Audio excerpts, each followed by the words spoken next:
La derrota de los nazis.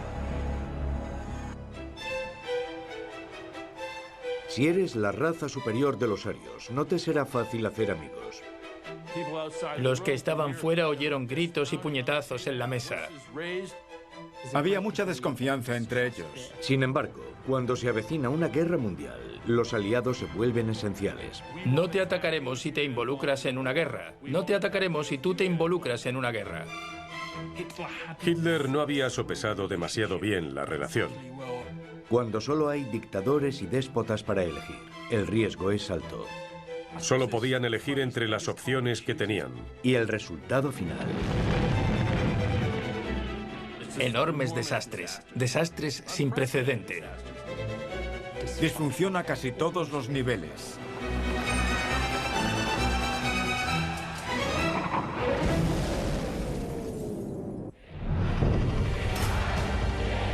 Extraños compañeros de cama. En noviembre de 1918, Alemania acababa de perder la guerra. Estaba a punto de firmar un tratado profundamente humillante y muy dañino económicamente. Y no tenía amigos. Pero eso era justo lo que querían. Al menos los oportunistas de derechas. Al volcar todo el peso de la culpa sobre una Alemania avergonzada e imponer unas indemnizaciones draconianas, Occidente creó, sin saberlo, las condiciones ideales para que prosperasen la política populista y la demagogia. El malestar, el rencor y la ira hervían a fuego lento entre una población desesperada y desilusionada. Ein Herkünften, eine solche Bewegung, aus nichts geschaffen worden. Y Hitler la manipuló a su antojo, aprovechándose despiadadamente del enorme enfado nacional que Alemania experimentaba desde la derrota. Fomentó un odio xenófobo hacia los forasteros y al mismo tiempo el clásico complejo víctima-héroe a gran escala. ¿Adivinan quién se ofreció voluntario para interpretar el papel de héroe? Con el ascenso del nacionalsocialismo y la llegada de Hitler al poder a principios de los años 30, todos los ingredientes estaban listos para otro inmenso conflicto global. Hitler era un político impulsado por la ideología, y en última instancia la suya era una ideología de confrontación. Y exigía mucho a otros países en el sentido de sacrificar su poder económico o quizá incluso su territorio. Y Hitler no temía la confrontación, aunque los demás países la temiesen. Como resultado, su ideología se basó en la potencia militar y, en última instancia, en la confrontación militar, si era necesario. En cierto sentido, lo que Hitler exigía no se le concedería sin luchar.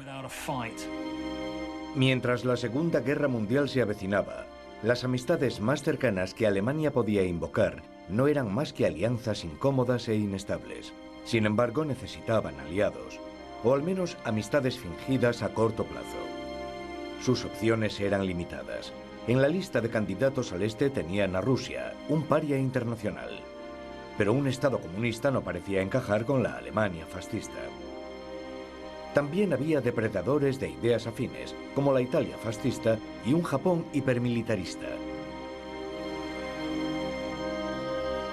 Con amigos así, ¿quién necesitaría enemigos? El 27 de septiembre de 1940, el ministro de Asuntos Exteriores italiano, el conde Galeazzo Ciano, yerno del duce, llegó a Berlín procedente de Roma. A la 1 de la tarde, en la Cancillería del Reich, anunciaron que Japón, Alemania e Italia habían firmado una alianza militar contra los Estados Unidos. Las fuerzas del eje firmaron un pacto con el diablo. Pero todas aquellas relaciones estaban condenadas al fracaso desde el principio, ya que eran endebles y apáticas en el mejor de los casos, y tóxicas y saboteadoras en el peor. Los extraños compañeros de cama elegidos por Alemania se volverían en su contra, y al final pagaría un alto precio por sus decisiones.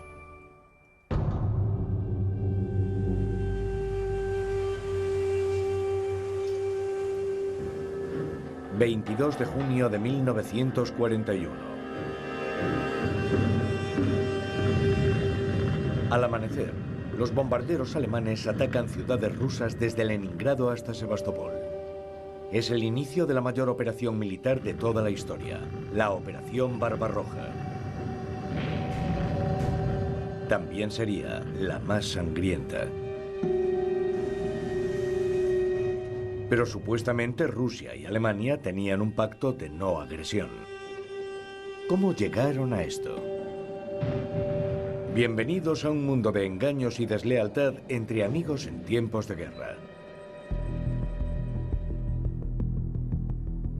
Alemania y Rusia habían estado creando una relación secreta desde principios de los años 20. Desde que empezaron a cruzarse miraditas, solo podían ser extraños compañeros de cama.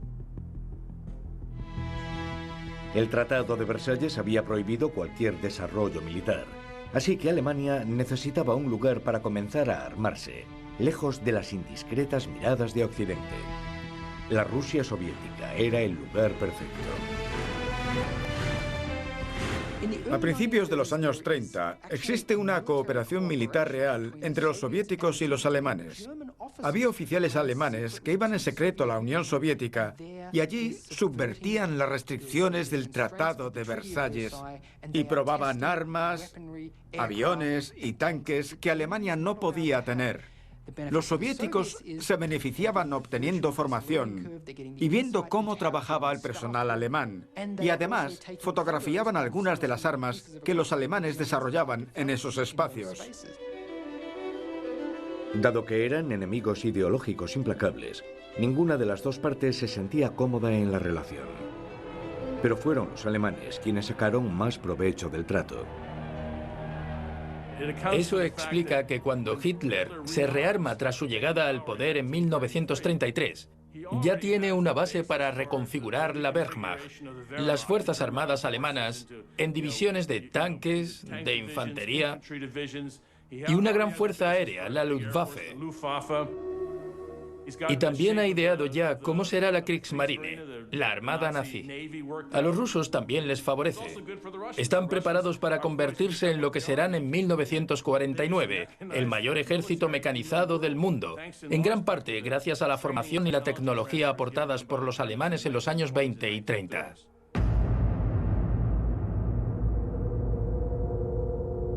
Los soviéticos podrían haber obtenido una ventaja mayor de su relación si Stalin no hubiese emprendido una purga asesina entre los altos mandos del Ejército Rojo en 1937. Con el mundo dando tumbos hacia la guerra, esa medida resultó ser una verdadera locura. Stalin mata a casi todos los mariscales del ejército soviético, a casi todos los comandantes del ejército, comandantes de cuerpo, comandantes de división. Mata a 8 de los 9 almirantes, porque teme que la colaboración con los alemanes los haya echado a perder.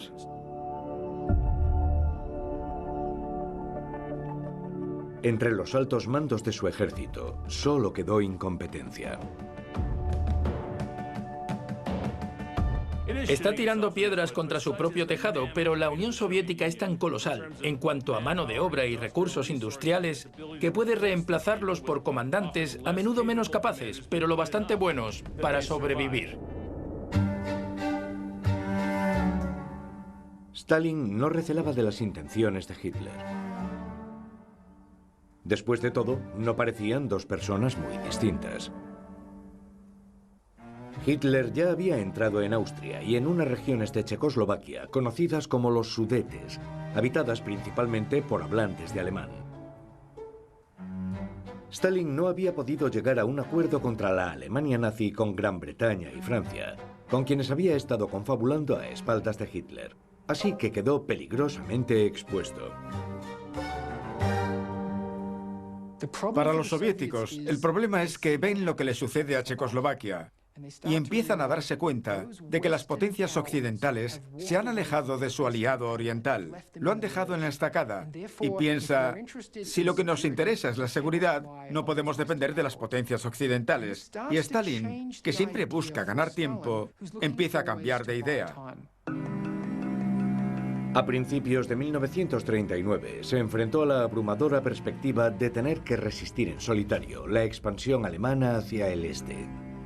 Hitler, por su parte, necesitaba un pacto con Rusia para poder invadir Polonia sin oposición y después hacer lo mismo con Gran Bretaña y Francia hacia el oeste.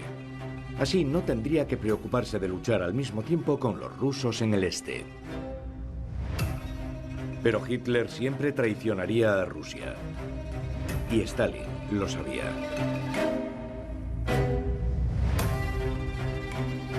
El 3 de mayo de 1939, los ministros de Asuntos Exteriores, Molotov y Ribbentrop, bajo la seria mirada de Stalin, firmaron un pacto de no agresión entre Rusia y Alemania. Que lograsen hacerlo manteniendo la seriedad sigue siendo uno de los grandes logros de la diplomacia internacional totalitaria. El pacto Molotov-Ribbentrop le dará al ejército soviético más tiempo para fabricar armamento. Además, le dará a la Unión Soviética la oportunidad de ver a Alemania luchar contra otras potencias capitalistas y, con suerte, se desgastarán mutuamente durante años. Para Hitler se trata de algo muy simple. Es una maniobra táctica que le permitirá luchar en Polonia sin intromisiones.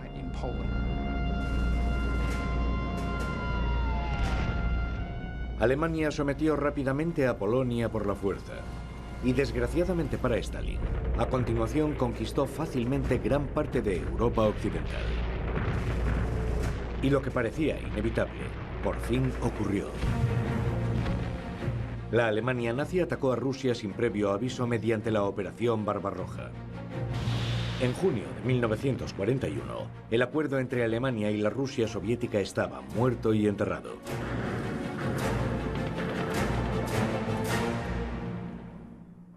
¿Traicionó Hitler a Stalin?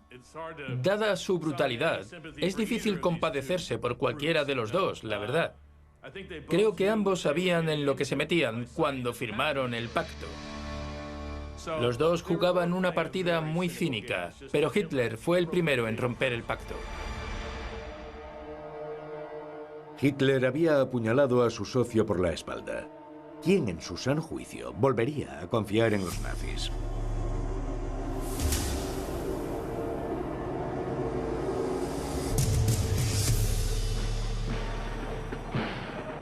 Tras autoproclamarse la raza superior, a Alemania no le resultaría fácil fomentar amistades internacionales sinceras o duraderas.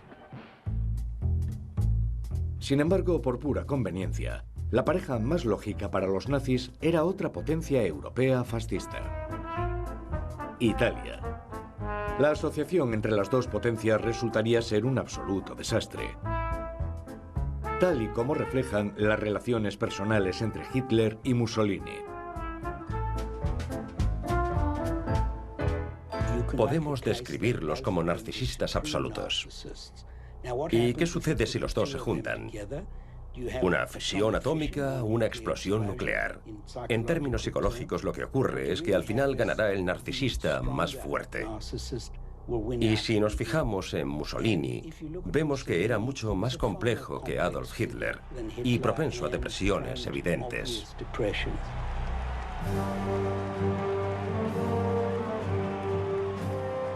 Desde 1925, el pueblo italiano estaba inmerso en un régimen fascista encabezado por Benito Mussolini, il Duce. El fascismo italiano era considerado el original, el mejor y, en buena medida, el hermano mayor del nazismo. Quasi Dio vi riconoscessi ad uno,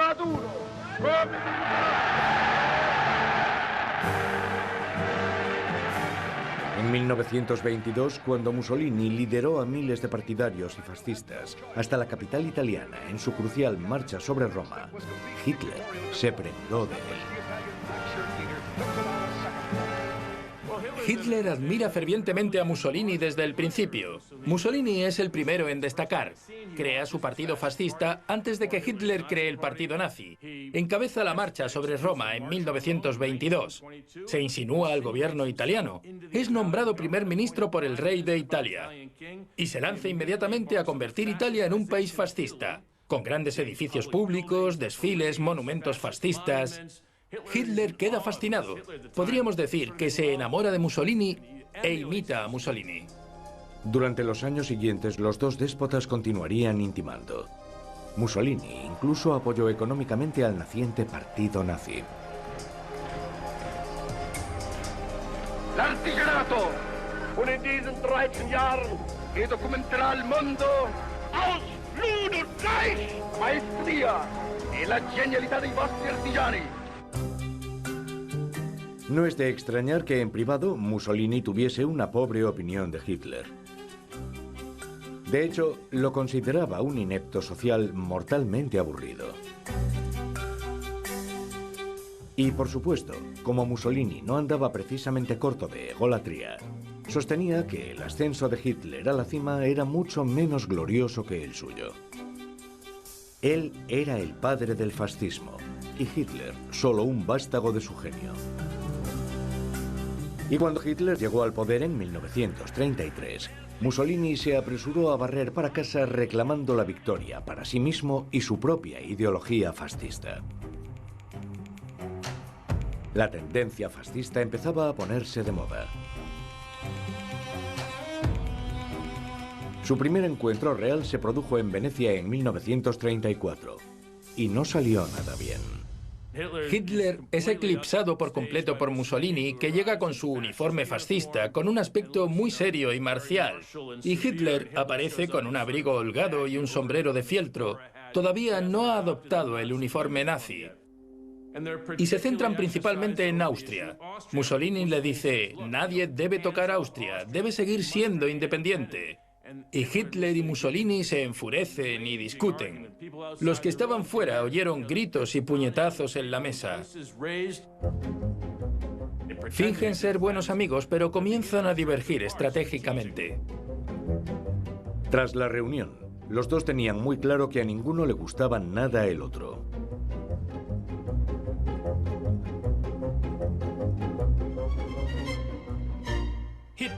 Hitler y Mussolini no eran amigos ni colegas por naturaleza. Pero Alemania necesitaba que la maquinaria bélica italiana interpretase el papel de la alemana, por así decirlo. Por ejemplo, en el norte de África. Y obviamente Italia estaba más que dispuesta a hacerlo. Además, Italia supo ver que para que Mussolini desarrollara sus propios objetivos en política exterior, necesitaba el respaldo de una gran maquinaria bélica, una nación más avanzada, más agresiva y más temida que la suya. En 1936, Mussolini afirmaba sin ambajes que la Alemania nazi y la Italia fascista compartían un destino común, y que la relación entre ambas era el eje alrededor del cual evolucionaría Europa. El 3 de marzo de 1938, su extraña relación prosiguió con la llegada de Hitler a Roma con pompa suficiente para complacer a cualquier dictador. Fue una bienvenida terriblemente ostentosa, que incluyó una nueva estación de tren construida para la llegada de los nazis y una nueva carretera para que Hitler la recorriese, la vía Adolf Hitler. Sin embargo, el rey y el Vaticano lo trataron con evidente frialdad. Y pese a todo el boato, Mussolini rechazó la oferta de Hitler de una alianza militar. Los italianos preferían no arriesgar demasiado. Pero al final decidieron seguir siendo amigos y firmar el Pacto de Acero en 1939, formalizando su alianza con acuerdos militares. Joined together by mutual self-interest, the two strong men of fascism view the results of their long struggle for dominance in Europe with unconcealed satisfaction. Pero como era de esperar, Mussolini ya había decepcionado a Hitler con sus interminables vacilaciones y su exasperante incertidumbre. Su ejército mal financiado, mal equipado y con unos mandos y una preparación que dejaban mucho que desear, no estaba en absoluto preparado para la guerra. Y tampoco ayudó que en vísperas de la guerra, Mussolini destituyera al jefe del Estado Mayor. El dictador asumiría con arrogancia el mando absoluto de su ejército. Por si fuera poco, Italia estaba al borde de la bancarrota. Era en todos los aspectos un mal socio. Y la guerra ni siquiera había comenzado.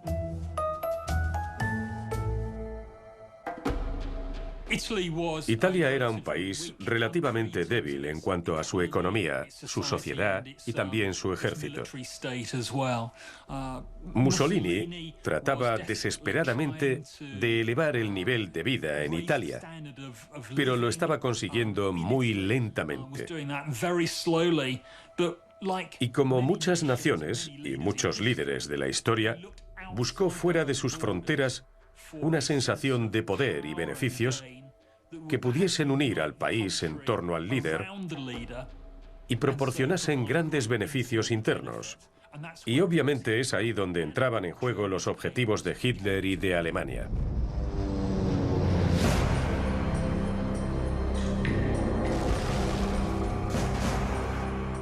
Cuando finalmente estalló la guerra en septiembre de 1939, Italia no apoyó a su aliado desde el principio. Mussolini tomó la heroica decisión de mantenerse al margen. Mussolini tenía mucho interés en ver cómo se iban desarrollando las cosas. Era un oportunista, como Hitler, y no quería aliarse con una nación que, debido a sus exagerados objetivos y las diversas naciones en su contra, posiblemente fuese derrotada. No quería estar a bordo de ese barco cuando se hundiese.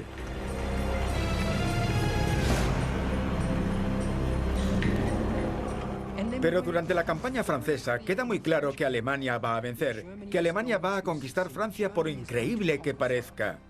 Y Mussolini es un oportunista, al igual que muchos de estos tipos. Así que aprovecha la oportunidad de formar parte del Tratado de Paz y conseguir un trozo de Francia, una región de Francia que siempre ha deseado. En cuanto ve que Hitler va logrando cada vez más objetivos, decide que ha llegado el momento de poner las cartas boca arriba. Por fin, Mussolini declara la guerra a los aliados. La dichiarazione di guerra è già stata consegnata agli ambasciatori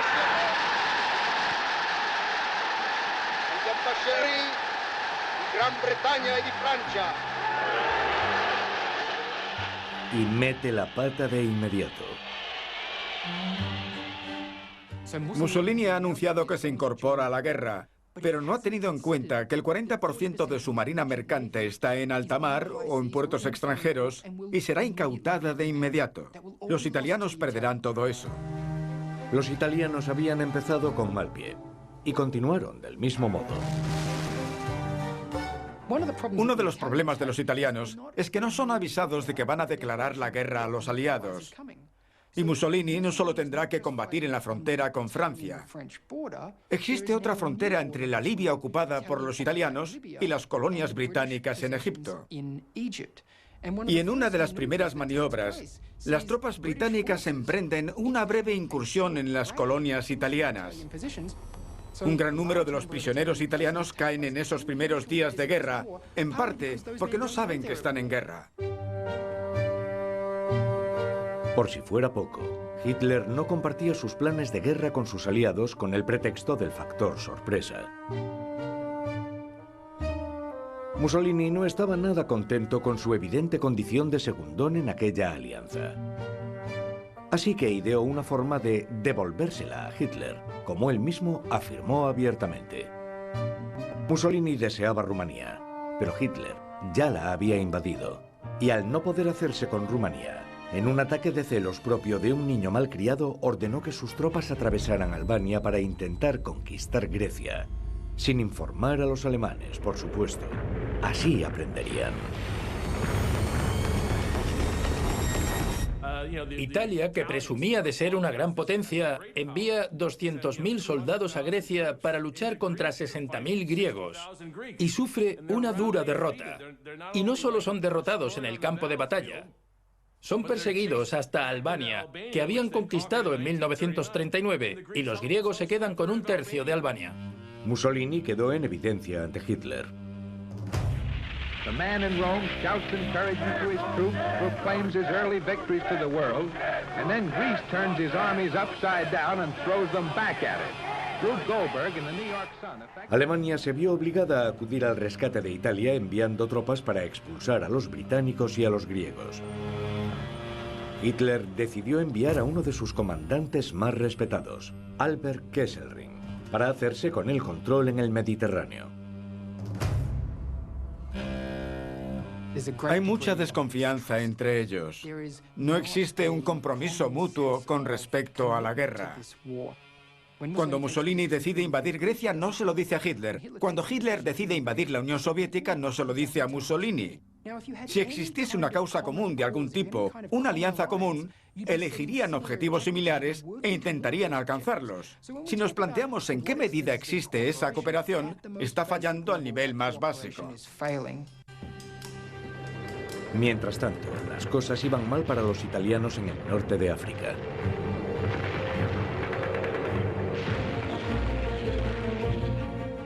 En el norte de África invaden Egipto con la esperanza de hacerse con el canal de Suez y destruir el poder británico en el Mediterráneo.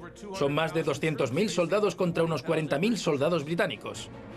Y los británicos los derrotan claramente. Entonces fue cuando Anthony Eden pronunció su famosa frase: en toda la historia de la guerra nunca tantos habían rendido tanto a tan pocos. Italia se había convertido en un lastre. Hitler decidió entonces enviar al general Rommel para intentar poner algo de orden en el escenario del norte de África. El resultado fue solo una inmensa distracción, además de una gran pérdida de recursos alemanes. Los nazis se preguntaban qué demonios hacían colaborando con los italianos.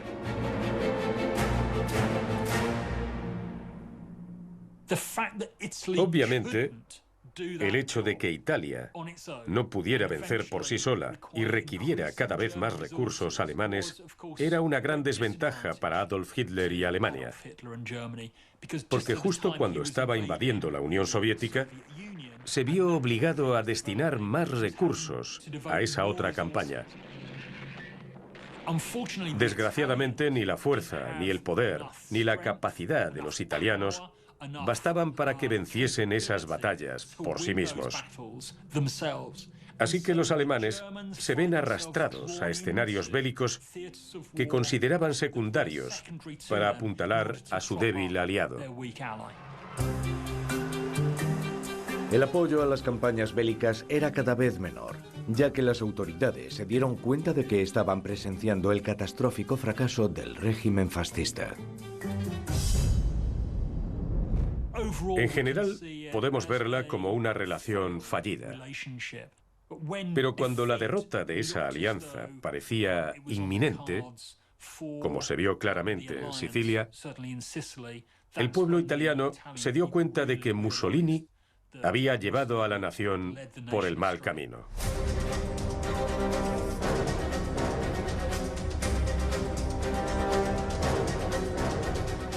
Los aliados tomaron rápidamente Sicilia y estaban listos para saltar a la Europa continental. Esa invasión hizo que el pueblo italiano pensara: lo que le ha pasado a Sicilia también le pasará al resto de Italia, que Churchill llamaba el talón de Aquiles de Europa. President Roosevelt warns Italy, quit the war now, and urges Italy to revolt against Il Duce. Mussolini came to the reluctant conclusion that the jig was up. La caída de Sicilia fue la gota que colmó el vaso. Mussolini fue arrestado y encarcelado. Con Mussolini fuera de juego y el gobierno fascista depuesto, su ex jefe del Estado Mayor, el general Pietro Badoglio, negoció rápidamente una rendición ante los aliados, permitiendo a los estadounidenses desembarcar en el sur de Italia. Resultó que los Estados Unidos eran el amigo que necesitaban desde el principio. Mientras tanto, Hitler entró en acción lanzando la invasión de Italia y ordenó el osado rescate de Mussolini de su arresto montañoso. Benito Mussolini, fallen star of fascism, is liberated by Hitler's parachutists, shown in these captured German films. Pero pese a su espectacular rescate, Mussolini estaba condenado, con la única función de liderar un estado títere de los alemanes en el norte de Italia. El 14 de octubre de 1943, el nuevo líder de Italia, el general Pietro Badoglio, declara la guerra a Alemania, uniéndose a los aliados y sumiendo al país en una guerra civil.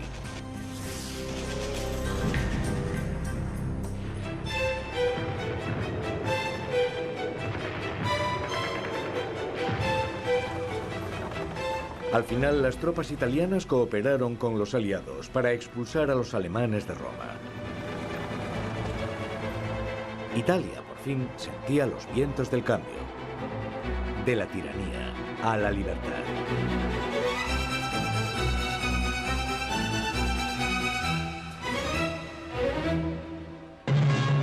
American forces received the surrender of German troops in Milan. The city controlled by Italian partisans. The Nazis held out in a hotel until...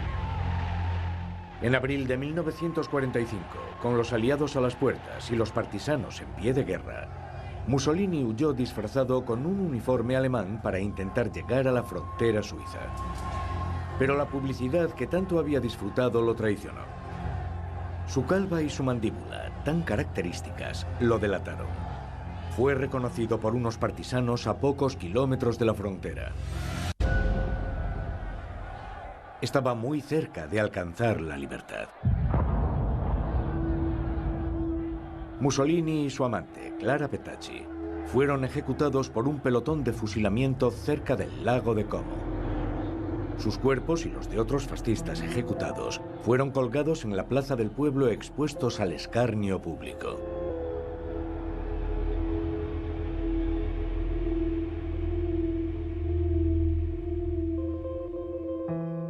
Se dice que cuando Hitler se enteró en su búnker de Berlín, ante la presión de los rusos, hizo una promesa. A mí nunca me ocurrirá eso. Pocos días después se suicidó.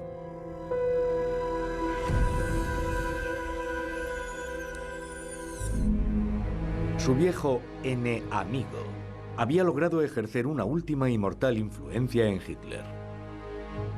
La Italia fascista había fracasado de forma espectacular tanto social como militar e ideológicamente, ayudando además a arrastrar en su caída a sus aliados alemanes.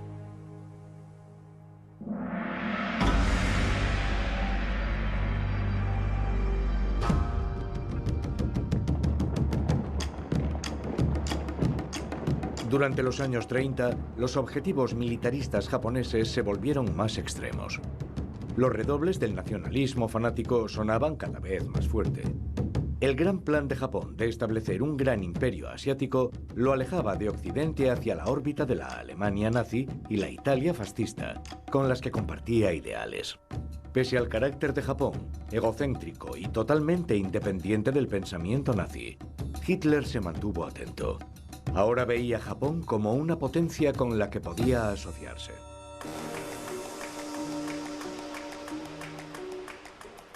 El pacto anti-Comintern fue firmado por la Alemania nazi y el Japón imperial en 1936. Reflejaba el hecho de que Hitler no quería una mera alianza militar, sino un documento ideológico que comprometiera a Alemania y a Japón contra la amenaza del bolchevismo, contra el comunismo soviético. Los japoneses estaban dispuestos a firmarlo porque desde hacía 7 u 8 años mantenían una guerra fronteriza con la Unión Soviética por el control de las regiones de Manchuria y Mongolia.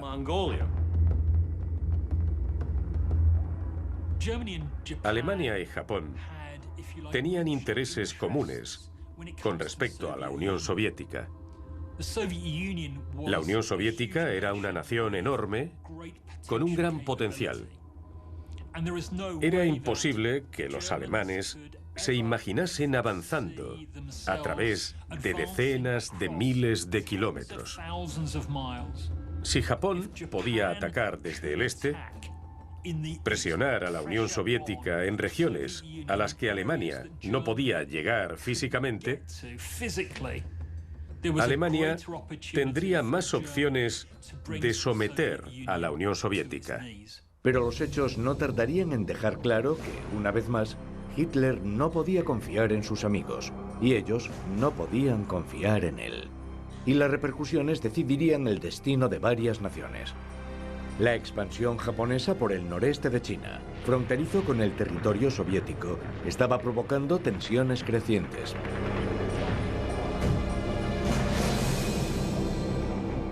De hecho, se habían producido importantes enfrentamientos fronterizos con miles de víctimas en 1938 y 1939.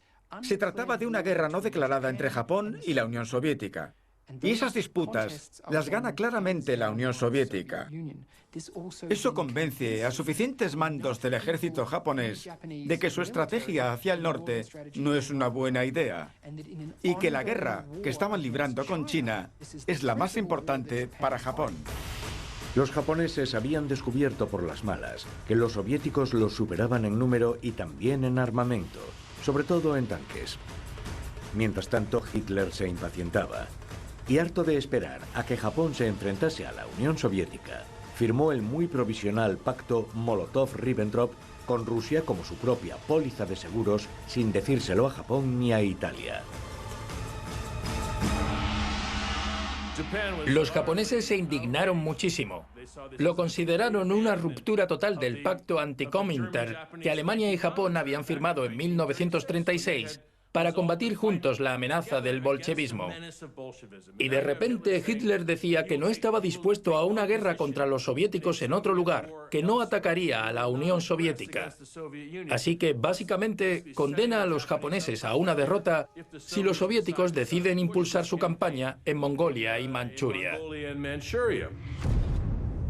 Es un ejemplo clásico de la ineptitud de Hitler para comprender las relaciones internacionales. Y saldría perdiendo. En abril de 1941, Japón siguió el ejemplo de los alemanes y firmó su propio pacto de no agresión con los soviéticos. Ahora le tocaba a Hitler enfadarse. Sabía que tenía un gran problema. Hitler a menudo se sentía traicionado cuando los asuntos exteriores no se desarrollaban como él había anticipado.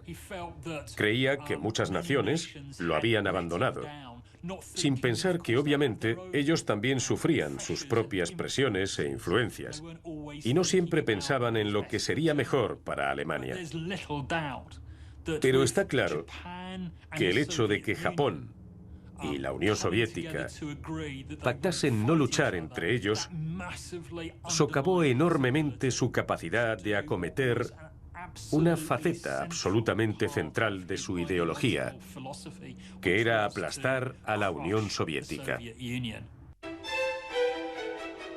La negativa de los japoneses a luchar le daba un respiro a los rusos. Ahora podían estar seguros de que los japoneses no los atacarían desde el este.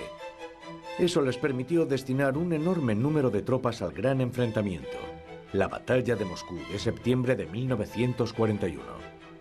Eso bastó para evitar el avance de Alemania y salvó a Rusia de una derrota total. A partir de entonces, Japón y Alemania prácticamente solo serían aliados sobre el papel. En realidad, las dos potencias librarían dos guerras distintas.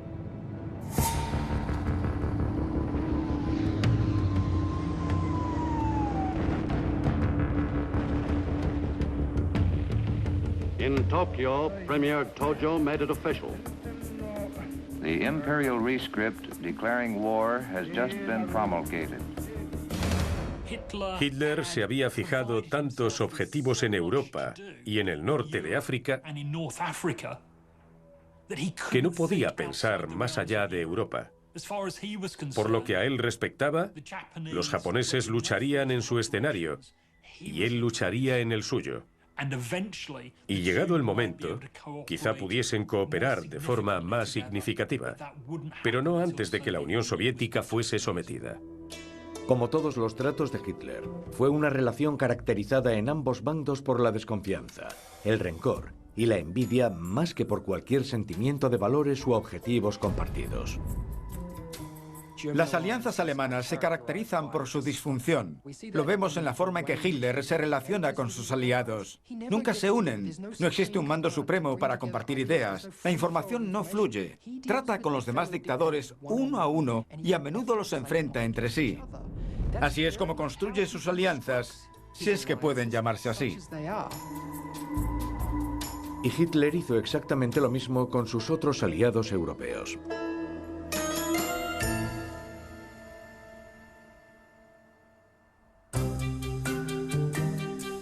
Además de sus supuestos mejores amigos, Alemania mantuvo relaciones estratégicas con varias potencias más pequeñas, sobre todo en Europa Central y Oriental.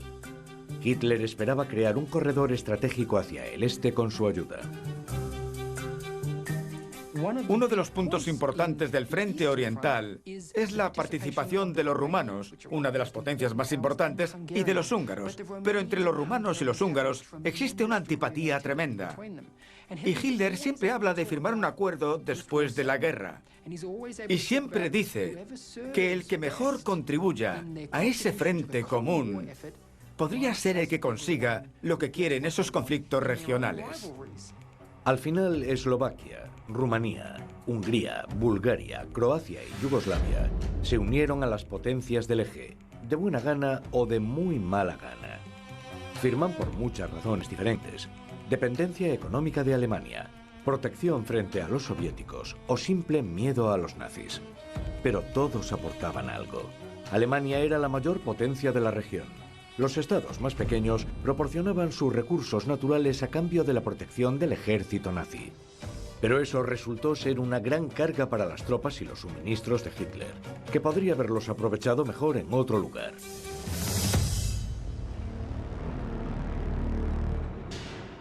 El fracaso de esas alianzas menores se hizo evidente durante la crucial batalla de Stalingrado en 1942. El 23 de agosto los alemanes estaban a las afueras, luchando contra los rusos entre los escombros. Fue entonces cuando Stalin emitió su macabra orden: ni un paso atrás. Jamás renunciaría a la ciudad que llevaba su nombre. Para ello, apostó detrás de sus tropas escuadrones que dispararían a los desertores. Mientras tanto, Hitler contraatacaba a la desesperada, enviando más y más hombres a la batalla, muchos más de los que podía permitirse. Cuando la batalla alcanzó su apogeo, los rusos asestaron su golpe maestro. Optaron por un inmenso doble cerco en torno a todo el sexto ejército alemán. Estaba a punto de producirse otro desastroso fracaso de las alianzas de Hitler. Alemania siempre tenía que plantearse cómo podía usar las tropas de otros países, porque nunca estaban a la altura del profesionalismo y la capacidad de sus propias tropas. Así que a menudo utilizaban esas tropas como líneas de comunicación. No entraban necesariamente en combate, sino que servían de apoyo o reforzaban los flancos. Y obviamente los soviéticos lo sabían. Eran conscientes de que dentro de la amplia alianza alemana contra la que luchaban existían ciertas debilidades que podían explotar. En la nevada y brumosa mañana del 19 de noviembre, los soviéticos atacaron. 1,2 millones de soldados soviéticos avanzaron hacia los flancos mal protegidos. Un movimiento de doble pinza encabezado por los tanques soviéticos arrolló a los desventurados húngaros, rumanos e italianos. Se rindieron rápidamente y todo el ejército alemán quedó rodeado. Los soldados alemanes se vieron aislados en un verdadero infierno helado. Pero Hitler exigió que lucharan hasta el final, condenándolos a una muerte casi segura. Con las líneas de suministros cortadas, todo era inútil. El 31 de enero de 1943, el mariscal de campo Paulus desobedeció a Hitler y se rindió junto a 91.000 soldados esqueléticos. Solo el 6% sobrevivirían. Se calcula que el eje sufrió en total unas 800.000 bajas entre alemanes, rumanos, italianos y húngaros. Fue el punto de inflexión psicológico de la guerra. Mientras los prisioneros alemanes abandonaban Stalingrado arrastrando los pies, se oyó a un viejo coronel ruso gritar: «Así quedará también Berlín». A la mayoría le quedó claro que Stalingrado significaba que Alemania iba a perder la guerra. No solo fue la primera gran derrota de los nazis, prácticamente marcó el comienzo del colapso del Tercer Reich.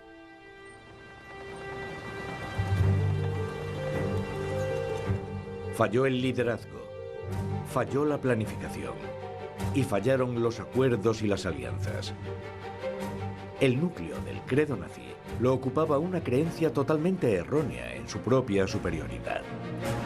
Y eso implicaba que eran incapaces de forjar una confianza mutua y unas alianzas que no fuesen totalmente egoístas.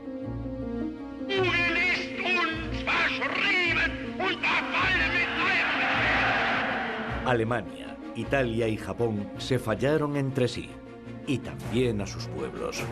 Y eso les impidió ganar la guerra.